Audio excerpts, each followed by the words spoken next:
Intensifier les investigations afin de faire toute la lumière sur des faits rapprochés, auditions, analyse de documents, de recoupement donc d'informations se multiplient qui traduisent la volonté des enquêteurs d'établir les responsabilités éventuelles et de garantir la transparence du procès judiciaire dans un contexte où l'opinion publique reste très attentive. Cette affaire soulève des questions majeures liées à la gouvernance, à la responsabilité, à la confiance envers des institutions. Alors Vito, mu nekk affaire boo xamante ne moom marqué suñu ay journée depuis bërki démb ba léegi moo tax sànq samay début d'émission on parle de matinale de la jeunesse, donc les faits qui ont peut-être marqué le week-end, les jours passés, etc. Mais là actuellement l'heure est grave, donc tu nous remets dans le contexte et puis peut-être yow it nga mën ci joxe benn voilà Ndiaga, c'est-à-dire que man dama naan les valeurs sont en danger actuellement dans ce pays. Les valeurs sont en danger. Xam nga valeur dafa am valeur valorisée. Valeur dañ koy valoriser. Mais suñ ko valoriser wul rek day faible.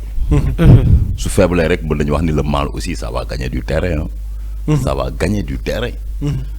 Comprendre nga? Parce que xam nga dañ ne l'indiscipline et l'irrespect ne doivent pas être des comportements normaux dans une société. Tey bu ñu xoolee xam nga Sénégal man lu tax ma tiit ci Sénégal quoi. Parce que ndaw ñi ñoo fi ëpp. Ouais. Dernier recensement bi ANSD def. Nee nañ 75% des populations au moins de 35 ans. La moitié au moins de 19 ans. On a une population jeune. ñu fiy dégg yenn faits yi bu gagner du terrain envers les jeunes. Le pays lan lay devenir ëllëg. ak gannaaw ëllëg dëkku Serigne Touba El Hadj Malick Baye Niass Limamou Laye. dëkk bi nga xam ne Sénégal dañ koy tiitaroo ci côté diine. dëkk bi nga xam ne dañ koy tiitaroo ci côté màggal wala gàmmu. te ñu fiy dégg yenn phénomènes yi. est-ce que kon waruñu tiit kon. nous les Sénégalais quoi. ou bien jeunesse bi. ça c'est une question moo tax même dama ne le ministre de la jeunesse rek warul yem rek ci politique temporelle mais bu fa ñëw sax ba ci politique spirituelle. envers les jeunes. pour gën leen defaraat xëccaat leen joxaat leen ay valeurs. ñu war a jaar dans le milieu éducatif dans le milieu de l'enseignement supérieur bi nga xam ne actuellement nii étudiants ñu ngi casse au jour le jour. pour ay affaire de bourse. te pourtant am na leneen lu fa xewoon te kaasuñu ko mais xaalis dañuy kaas xaalis yaa ngi dégg. xaalis dañuy kaas. te pourtant nombre d'étudiants yi fa nekk dañu ko triplé mosoo dégg ñu kaas loolu. mais joxuñu leen xaalis rek ñu tëb. kon l'argent dafa jar a méfier wu. am na ñoo xam ne ñu ngi wut xaalis mais dans le mauvais chemin. phénomène yi fiy dégg yëpp utum xaalis kese la. l'argent. li gars yi naan xaalis amul xet bay tànd. fii lim fi live kooku waxul moom du ko nànd. mais bis day ñëw ñu nànd ko bro. yesaay yee man ni nga. bis day ñëw ñu nànd ko de. c'est vrai parce que lépp looy def di ko nëbb yàlla fu bëri sutura quoi. dina la suturaal mais am na fooy toll nag dalay weer dalay weer. te gis nga naa la xamal benn affaire du ma wax man je ne parle pas de personne. mais je parle du phénomène. phénomène bi politiciens yi dañ ko defoon récupération politique. xam nga politiciens yi souvent dañu garaaw quoi ils font ce qu'on appelle du populisme. maanaam wax askan wi loo xamante ne daf leen di neex donte gëmuñu ko donte nekkul dëgg. pour am électorat rek pour mën a am carte Ousmane Diagne wala bu Ndiaga Daffé wala boog bu Mohamed. wala boog bu Vito nax la. bu ñu demee aux instances nag ne la sa waay man falu naa sama yoon nekku si. parce que xoolee depuis 2013. Macky Sall dañ ko chargé woon ci mbir moomu chargé ko ba boo xoolee en 2022 première majorité relative bi ñu am à l'Assemblée nationale c'est par le biais de Yewwi Askan Wi coalition Yewwi Askan Wi. Sénégal c'était la première fois ñoom une majorité relative à l'Assemblée nationale absolue moo fa mosoon am. absolue maanaam une Assemblée nationale mécanique lu président wax gars yi dañu koy ñëw valider dóor mu daanu. te xam nga la moo leen mayoon loolu. dañoo waxoon Macky Sall dafa am benn agenda boo xam ne dafa bëgg a promouvoir les homosexuels ici au Sénégal. En commençant par le paiement, le président du parti Pastef Ousmane Sonko moom moo ko jiite woon tey actuellement il a 130 députés à l'Assemblée nationale. seen projet de loi yi nga xam ne tey dañ ko teg sur la table Assemblée nationale mën na 80. mais loi d'homosexuel bokku ci. te pourtant moo njëkkoon wax ni ñun bu ñu faloo li ñuy njëkk a criminaliser c'est l'homosexualité mais moo ko waxoon Sénégal yëpp dégg ko. léegi pourquoi def ko léegi. léegi moom lu mu ciy xaar léegi. c'est une question. dafa am y a une pression derrière bu nekk ci ginnaaw. wala lan la exactement parce que moom dafa waxoon ni gëmuñu woon pression bu ñëwee au pouvoir gëmuñu woon ni peut-être que pression internationale am na pour la gestion de votre pays parce que ils ont appelé un projet souverain juste et prospère. te politique bu ñu fi mënta incarner te collewul ak suñu réalité socio-religieuse ou bien suñu réalité socio-culturelle politique boobu sénégalais dañ koy taxañ ba mun naa sànni ko fële.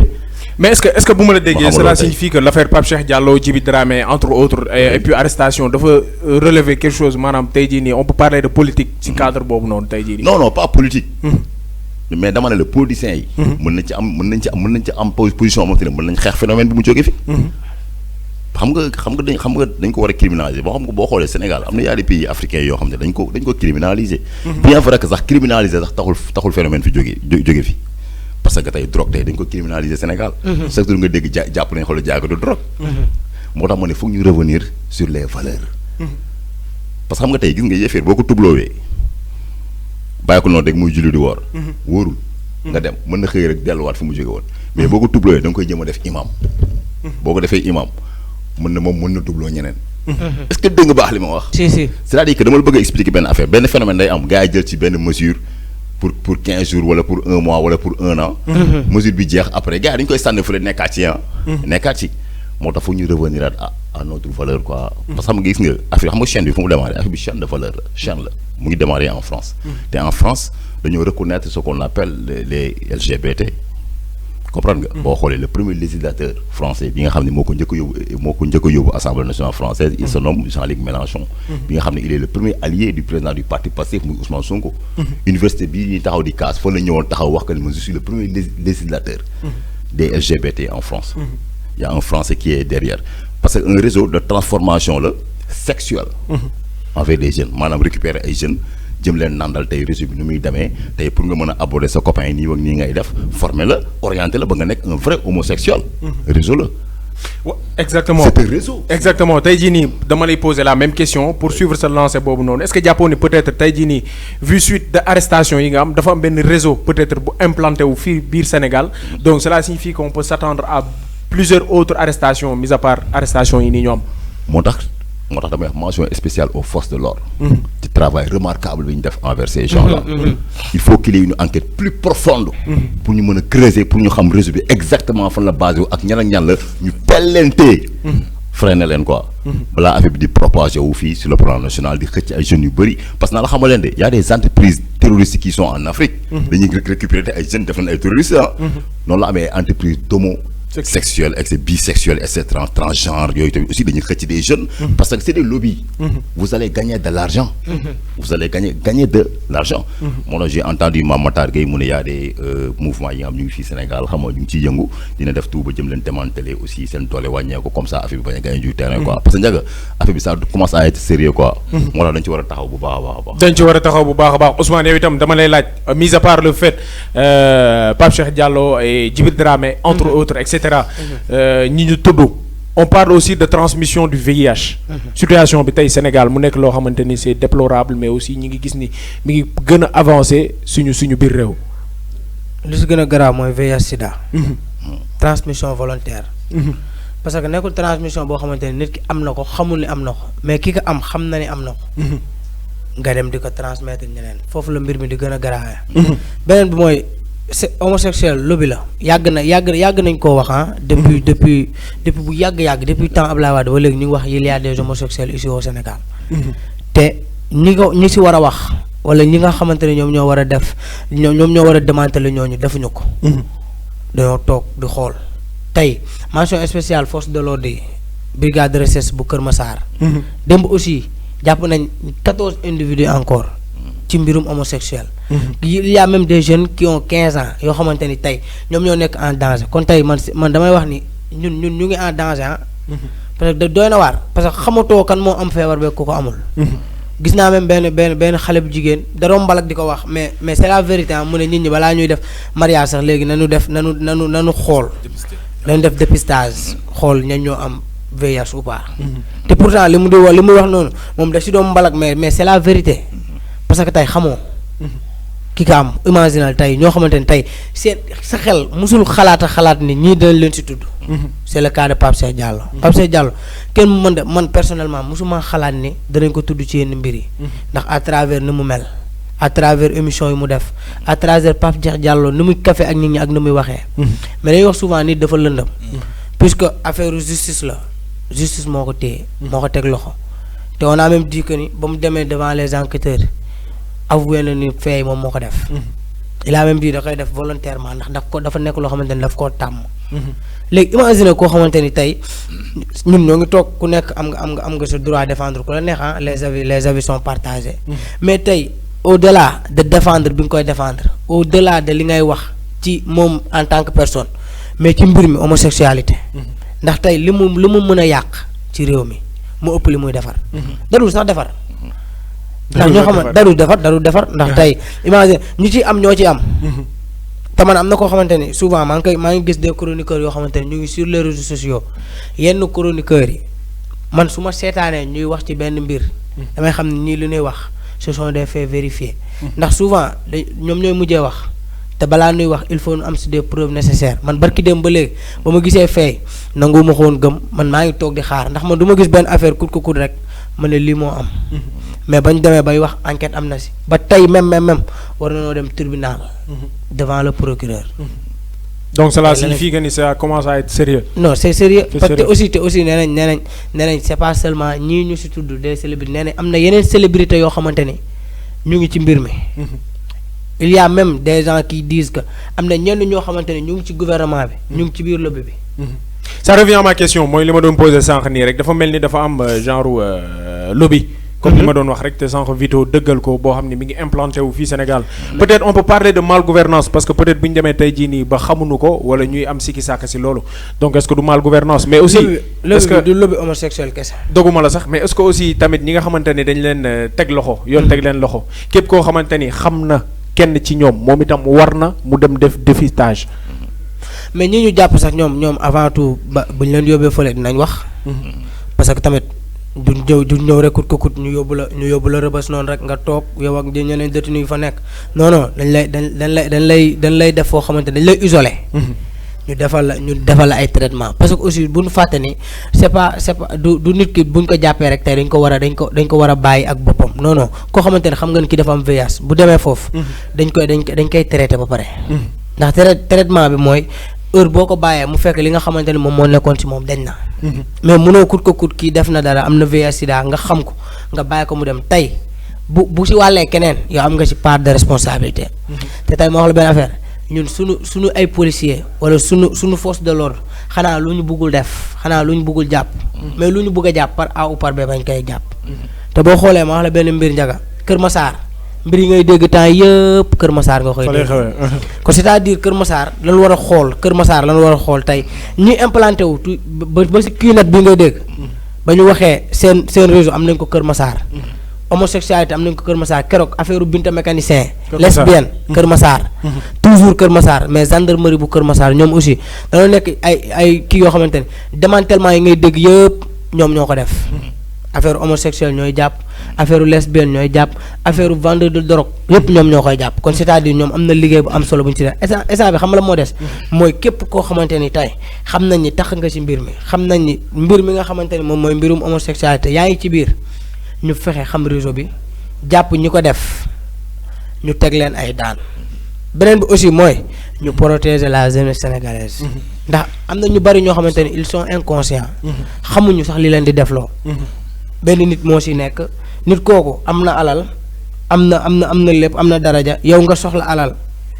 mu ñëw dugal ci yenn yoo xam ne yow sa jëm boobu doog imagine koo xamante ni 15 ans la am kooku lan lay comprendre ko xamul dara ci àddina nit ñi ñoo ko ciy incité pour ñu koy def nañu bàyyiwaat xel xale yi ñu xam ne maam réew mi man sànq maa ngi ko doon wax ma ne ci gouvernement bi ci yii nii rek lañ war a mën a attardé ci yii nii lañ war a mën a taxaw wax ci def lu de telle sorte que du fi amati waaw mais loo xamante ni tey wax nañ ko en 2025 ah. wala 2026. waxoon nañ ko en 2007. 2012 2014 chaque jour dañ koy wax di ko waxaat. léegi après. c'est une question Mohamed yow peut-être dama lay laaj yow te li ma lay laaj peut-être sensibilisation lay nekk yow mi nga xamante ni yaa ngi nekk ci peut-être milieu showbiz parce qu'on rappelle que tu es artiste tey jii nii ban message nga war a mën a lancer muy message de sensibilisation par rapport ak jeunesse sénégalaise bi tey jii.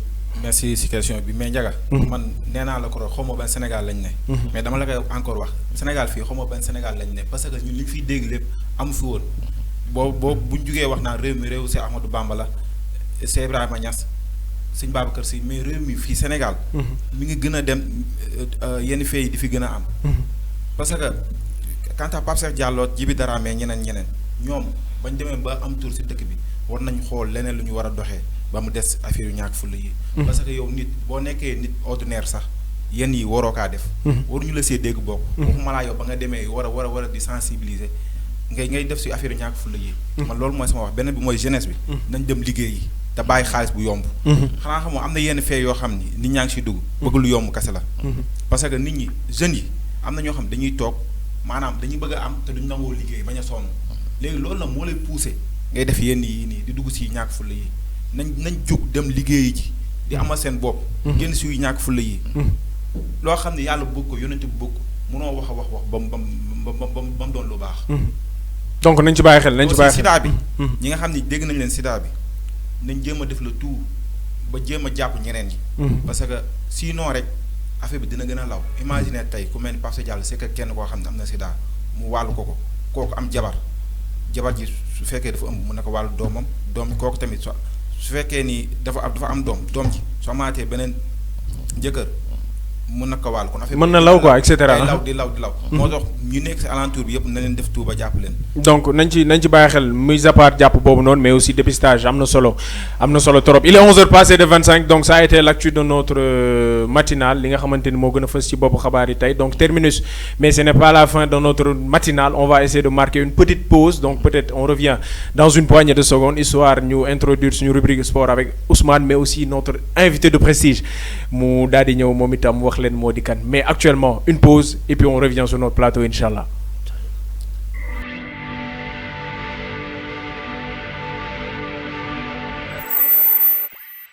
Bonsoir, je réponds au nom de Aïcha Touba, élève en classe de 3e au collège CEM cycle ouest de Kolda, vice-présidente du membre club santé mentale. Bon, j'ai fait 2 jours de formation sur la santé mentale. Vraiment, c'était bien parce que c'est important de savoir comment on est et comment on doit être. Parce que la santé mentale, comme on le dit toujours, c'est le bien-être. J'ai appris par exemple comment se libérer, comment aider ton père à se libérer et comment écouter les autres. Comment toi tu peux être écouté. Et tout ça, c'est trop important. Vraiment, j'en ai appris beaucoup de choses là-dedans. Les activités qu'on va faire, ou bien les activités que moi-même, je veux dire que je vais faire. D'abord, je vais commencer dans mon établissement, de sensibiliser les autres sur les stigmatisations, les moqueries et tout ça. Parce que stigmatiser une personne, c'est trop... En fait, ça même pousse à quelqu'un de s'isoler. Et d'abord, je vais commencer par, je vais dire, dans mon établissement, puis dans notre maison quartier, et puis autres.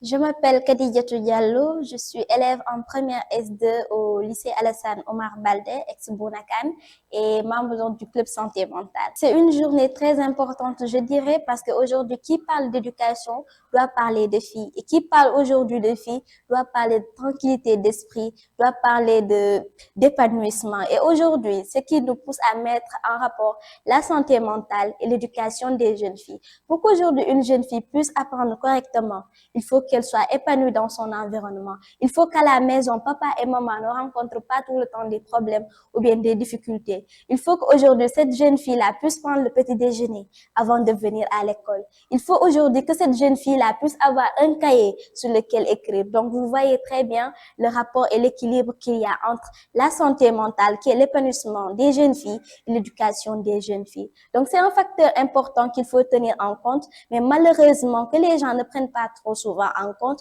Aujourd'hui, on envoie les jeunes filles à l'école, on les demande d'apprendre sans vraiment les mettre dans les conditions pour qu'elles puissent apprendre. Alors, j'invite tout le monde à revoir cela. Une jeune fille peut aller à l'école, apprendre, y rester et y réussir, mais il faut que elle soit dans de bonnes conditions. Il faut qu'à la maison, ça soit calme. Il faut qu'elle soit mise dans de bonnes conditions pour qu'elle